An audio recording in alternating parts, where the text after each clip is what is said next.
મારું નામ Babulal D Basani, ex sarpanch of Kharapura. મારે કહેવાનું એ થાય છે કે તાજેતરમાં હિન્દુસ્તાન સોલર કંપનીએ એની જે કંઈ 23,000 એકર જમીન છે એમાંથી 5,000 એકર જમીન કોઈ પણ કંપનીને ભાડા પર આપેલી છે.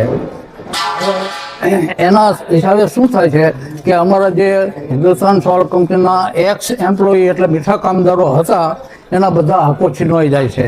કારણ કે જે પાર્ટીને હિન્દુસ્તાન સોલર કંપનીએ મીઠું ઉત્પાદન કરવા માટે જમીન આપી છે એમાં અમને કોઈ પણ રીતે એ લોકો મીઠું પકવવા દેશે નહીં.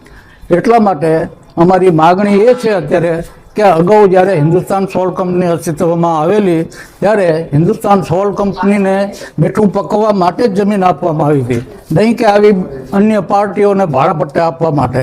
એટલે અમારી માગણી એ છે કે હિન્દુસ્તાન સોલર કંપની જે રીતે અગાઉ મીઠું પકવતી હતી 1,000 પાટાની અંદર એ રીતે મીઠું પકવે. હિન્દુસ્તાન સોલર કંપનીએ રણની અંદર બ્રોડગેજ રેલવે નાખેલી હતી, 1,000 બંગલોઝ બનાવેલા હતા, એ બધું જ અત્યારે ડિસમેન્ટલ કરી નાખેલું છે. અત્યારે કોઈ પણ પ્રકારની પ્રવૃત્તિ હિન્દુસ્તાન સોલર કંપની કરતી નથી અને આ રીતે અન્ય કંપનીઓને ભાડા પટ્ટે જમીન આપી અને આ રીતે પૈસાની રિકવરી કરે છે.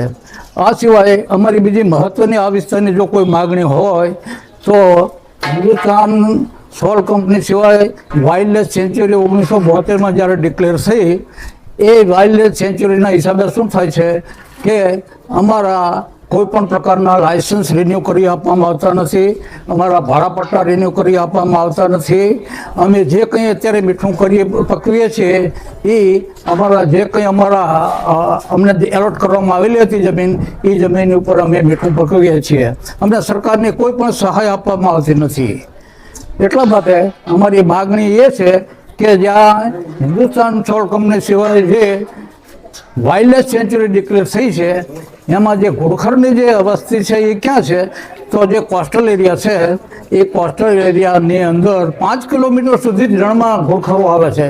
જે જગ્યાએ કોઈ પણ પ્રકારની વનસ્પતિ નથી કે જે જગ્યાએ કોઈ પણ પાણી પીવાનું નથી એવી જગ્યાને ટેબલ ઉપર બેસી આ સરકારશ્રીએ વાઇલ્ડ સેન્ચ્યુરી 5,000 ચોરસ માઇલની ડિક્લેર કરી આપેલી છે. અમારી માગણી એટલા માટે એ ઊભી થાય છે કે અમારી 4,000 એકર જમીન અમને આપવામાં આવે મીઠું ઉત્પાદન કરવા માટે અને 1,000 જમીન જે છે 1,000 એકર જેટલી જમીન જો હિન્દુસ્તાન સરકાર વાઇલ્ડ સેન્ચ્યુરીને આપવામાં આવે તો એમાં અમને કોઈ પણ પ્રકારનો વાંધો વિરોધ નથી.